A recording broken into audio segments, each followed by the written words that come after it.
Sedikitnya 200 aparatur sipil negara ASN di Gorontalo dikabarkan menunggak pinjaman kredit pegawai.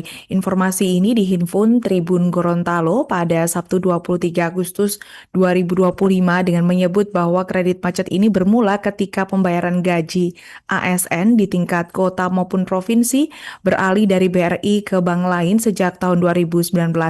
Sementara itu, Kepala Cabang BRI Gorontalo Komang Wahyu WP mengatakan perpindahan payroll memang merupakan hal yang biasa dalam dunia perbankan. Untuk informasi selengkapnya akan disampaikan wartawan kami yang telah terhubung dari Tribun Gorontalo, Jeffrey Potabunga. Rekan Jeffrey, silakan laporan Anda. Baik rekan Alinda dan Tribuners dimanapun Anda berada, dapat kami laporkan bahwa ada sekitar 200 aparatur sipil negara di Gorontalo menunggak pinjaman kredit di Bank Rakyat Indonesia atau BRI. Dari informasi yang dihimpun awak media Tribun Gorontalo pada Sabtu 23 Agustus 2025, kredit macet itu berawal saat pembayaran gaji ASN di tingkat kota maupun provinsi beralih melalui BRI ke bank lain pada tahun 2019. Menurut keterangan Kepala Cabang BRI Gorontalo, Komang Wahyu, perpindahan payroll merupakan hal biasa dalam dunia perbankan. Namun kondisi ini berdampak pada pinjaman ASN yang sudah terlanjur berjalan di BRI. Artinya ketika gaji tidak lagi masuk ke rekening BRI, pemotongan angsuran otomatis tidak berjalan. Akibatnya ASN harus menyetor manual. Komang Wahyu menjelaskan pada awal tahun 2020 banyak ASN yang lalai melaksanakan kewajibannya. Alhasil tidak sedikit yang menunggak. Tentu hal ini membuat BRI harus mengambil langkah-langkah internal. Di antaranya dimulai dari penagihan langsung ke debitur, kemudian dilanjutkan dengan koordinasi ke instansi terkait bersama kepala dinas. Sayangnya langkah itu pun tak membuahkan hasil yang maksimal, sehingga pihak BRI mengirimkan surat peringatan atau SP hingga 3 kali. Namun lagi-lagi langkah yang telah ditempuh tidak membuahkan hasil, dan pada akhirnya BRI mengambil langkah tegas dengan mengirim somasi kepada ASN yang belum memenuhi kewajibannya. Ia menyebutkan beberapa di antaranya merespon dengan baik, kembali mencicil hutang mereka, kemudian hanya sebagian besar yang belum menunjukkan etikat baiknya.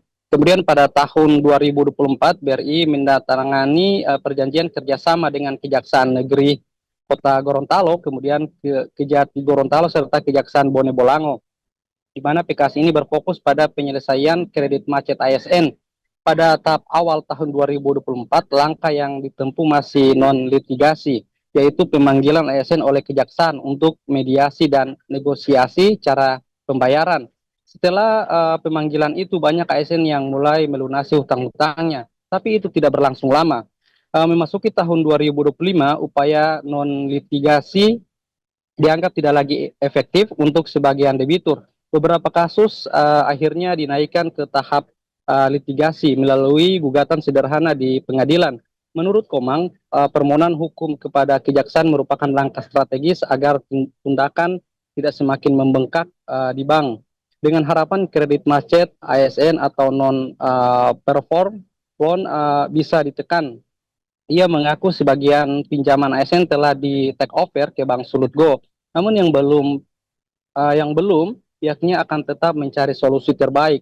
Di konfirmasi terpisah, Kasih Perdata dan Tata Usaha Negara Kejari Kota Gorontalo Hendra Dude membenarkan bahwa pihaknya sudah menerima surat kuasa khusus dari BRI. Saat ini Kejari telah memberikan servis hukum sesuai dengan kewenangannya.